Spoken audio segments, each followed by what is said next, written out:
Hello everyone, this is my review of Genji Days of the Blade exclusively on PlayStation 3. The concept is the Heishi army has resorted to using the evil power of the Mashogane to defeat the Genji clan. This leads to massive amounts of hack and slash gameplay with troublesome platforming and a disorienting fixed camera that makes it difficult to see enemies, annoying moaning sounds in most of the music, and there's 4 playable characters: Yoshitsune, Benkei, Shizuka, and Buson, who's a dead guy.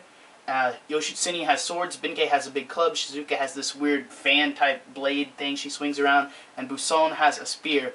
And pretty much Yoshitsune and Benkei are the only good characters, except in the final boss battle. For some reason, Shizuka and the Buson guy was actually pretty useful. It's a launch title for the PlayStation 3, so it doesn't really have that good of graphics, but the graphics are at least colorful.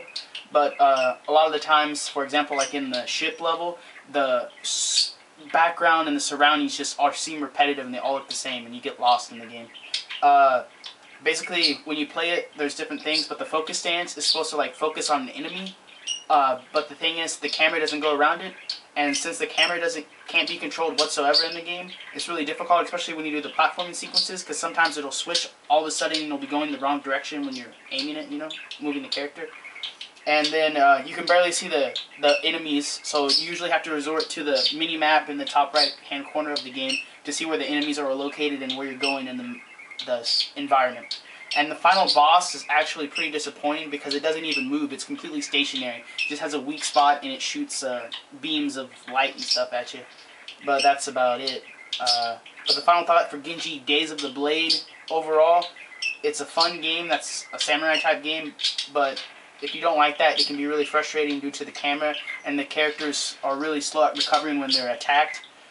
And once you play through the game, through the story, there's only one thing in the story mode. Once you play through the game, there's no reason to replay the game because it's all the same. There's nothing new to it. It just, you can play it on the hard difficulty, but I don't think it's really worth playing through the game. If you've endured the first through normal, you don't want to play it again.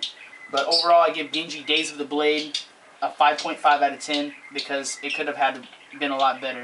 I think it just was rushed to be a launch title, and if the camera could be controlled, it could be a lot better of a game. But a 5.5 out of 10 for Genji Days of the Blade on PS3.